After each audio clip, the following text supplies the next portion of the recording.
السلام علیکم dear viewers, آج ہم بات کریں گے ان لوگوں کی جو اس دنیا میں کسی چیز کے بھی وجود کو نہیں مانتے، حتیٰ کہ اللہ تعالیٰ کے وجود سے بھی انکاری ہیں، جن کو ایتھیسٹ کہا جاتا ہے۔ آج کی اس ویڈیو میں میں دو ایسے ایتھیسٹ کے بارے میں بات کروں گا جن کو اللہ تعالیٰ نے ایمان دے کر دوبارہ سے مسلمان ہونے کا موقع دیا۔ تو آئیے شروع کرتے ہیں آج کی ویڈیو۔ سب سے پہلے یہ بتا دوں کہ ایتھیسٹ کس کو کہتے ہیں۔ ایتھیسٹ لوگوں کا بلیو یہ ہوتا ہے کہ وہ آزادانہ زندگی گزارتے ہیں، انجوائے کرتے ہیں، جانوروں کی طرح رہتے ہیں، اور وہ سمجھتے ہیں کہ جب مریں گے تو ان کو کسی سوال کا جواب نہیں دینا پڑے گا اور اوپر کوئی بھی رب نہیں ہے اور ان کی موت کے بعد سب کچھ ختم ہو جائے گا۔ یہ ہے ایتھیسٹ لوگوں کا بلیو، ایمان۔ اب ہم بات کرتے ہیں نمبر 1 پر ہریش کمار کی۔ ہریش کمار ایک انڈین ہندو تھا جس نے فزکس میں پی ایچ ڈی کی اور نمایاں پوزیشن کے ساتھ اپنی ڈگری کو مکمل کیا۔ 1986 میں جب اس نے اپنی ڈگری مکمل کی تو اس نے اسٹیفن ہاکنگ کے آرٹیکل پڑھنا شروع کر دیے اور اس کے ساتھ دوسری ایسی کتابیں پڑھتا رہا جو اس کو اللہ تعالیٰ کے وجود سے انکاری ہونے کی طرف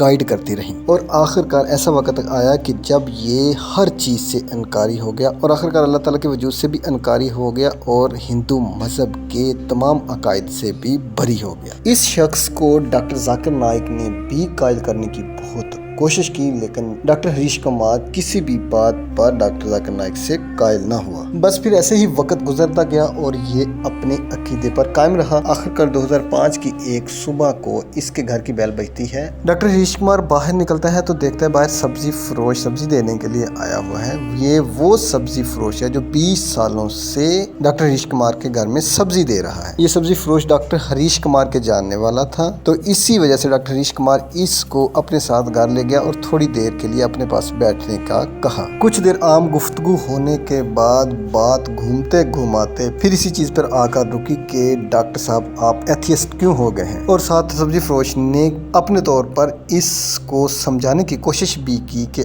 آپ اس چیز کو چھوڑ دیں اور اپنے مذہب پر آ جائیں یا مسلمان ہو جائیں، مگر ڈاکٹر ہریش کمار کب اس سادہ سے بندے کی بات مانتا جو کہ اس دنیا سے نہ آشنا، صرف اپنا کام کرنے والا، 5 وقت کا نمازی اور رشتوں کا احترام کرنے والا سادہ سا انسان تھا۔ اس کی بات کو کسی بھی طرح سے ڈاکٹر ہریش کمار ماننے کے لیے تیار نہ ہوا۔ بس پھر سبزی فروش نے جاتے جاتے آخری بات یہ کی کہ اگر ہم امکانات کو مد نظر رکھ کر بات کریں تو اس سے آپ خود اندازہ لگائیں کہ کیا نتیجہ نکلے گا۔ امکانات بیسیکلی پروبیبلٹی کو کہا جاتا ہے، اور پروبیبلٹی کا لفظ فزکس کا ماسٹر ورڈ ہے جو کہ فزکس کے ہر جگہ پر استعمال ہونے والا لفظ کہلاتا ہے۔ تو پروبیبلٹی کا لفظ تو پہلے ہی ڈاکٹر صاحب کی زندگی کا سب سے اہم لفظ تھا، تو وہی لفظ پروبیبلٹی جس کا معنی امکانات ہے سبزی فروش نے استعمال کیا تو بات تھوڑی انٹرسٹنگ ہو گئی۔ ہم ایک لمحے کے لیے یہ بات تصور کر لیتے ہیں کہ اس چیز کا امکان اپنے ذہن میں پیدا کر لیتے ہیں کہ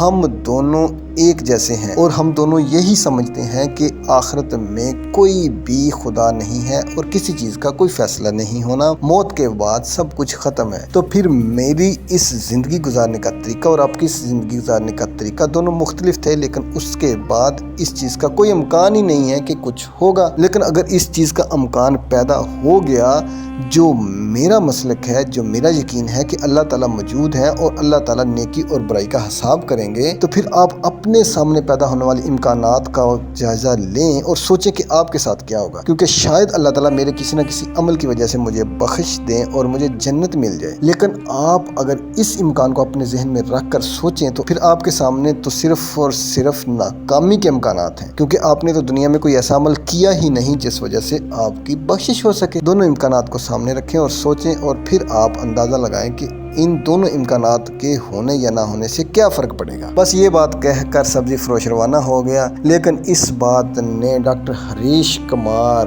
کو سوچنے پر مجبور کر دیا۔ ڈاکٹر ہریش کمار صبح شام دن رات ریسرچ میں لگ گیا کہ ہاں اگر اس چیز کی پروبیبلٹی پیدا ہو گئی تو کیا ہوگا۔ کرتے کراتے تقریباً 3 سال کا عرصہ گزر گیا اور ڈاکٹر ہریش کمار اس چیز کی اسٹڈی کرتا رہا کہ 1400 سال سے قرآن پاک اپنی اصلی حالت میں موجود ہے، جبکہ مسلمانوں کے نبی حضرت محمد صلی اللہ علیہ وسلم کی زندگی ایک مکمل ضابطۂ زندگی ہے اور ان کی زندگی کی تمام ایکٹیویٹیز بھی آج تک محفوظ ہیں، اور کس طریقے سے ان تمام چیزوں کا ارتقا ممکن ہو سکا اور یہ چیزیں آج تک اس دور میں بھی اپنی ایسی حالت میں موجود ہے۔ آخرکار اس نے اپنی فزکس کے تمام فارمولے اپلائی کیے اور نتیجہ ہمیشہ سبزی فروش کی اس آخری بات پہ آ کے نکلتا تھا کہ اگر یہ امکانات پیدا ہو گئے تو کیا ہوگا۔ تو ان تمام سوالوں کے جوابات اس سبزی فروش کی آخری بات کی پروبیبلٹی امکانات کے اوپر آ کے ختم ہوتے تھے۔ تو اس نے ان تمام چیزوں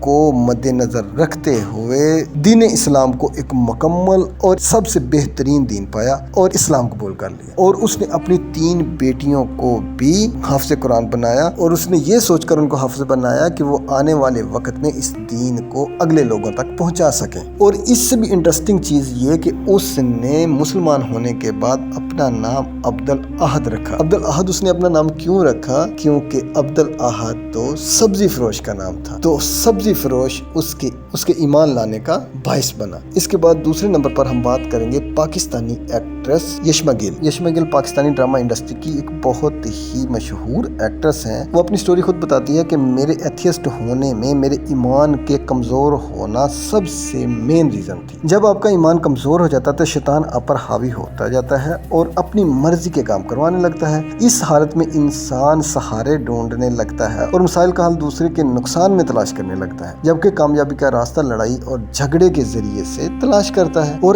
ایسے ہی وہ چلتے چلاتے یہاں تک پہنچ جاتا ہے کہ وہ اللہ تعالیٰ کے وجود سے انکاری ہو جاتا ہے۔ یہی سب کچھ یشما گل کہتی ہے کہ میرے ساتھ بھی ہوا اور میں ایتھیسٹ ہو گئی، جبکہ میری لیٹسٹ معلومات کے مطابق یشما گل دوبارہ سے اسلام قبول کر کے مسلمان ہو چکی ہیں۔ اللہ تعالیٰ ان دونوں لوگوں کو کامل ایمان عطا فرمائے اور اس ایمان کے اوپر قائم رہنے کی توفیق عطا فرمائے۔ میری ویڈیو کو دیکھنے اور لائک کرنے کا بہت شکریہ، میرے چینل کو سبسکرائب کرنے کا بھی بہت شکریہ۔ Bye bye.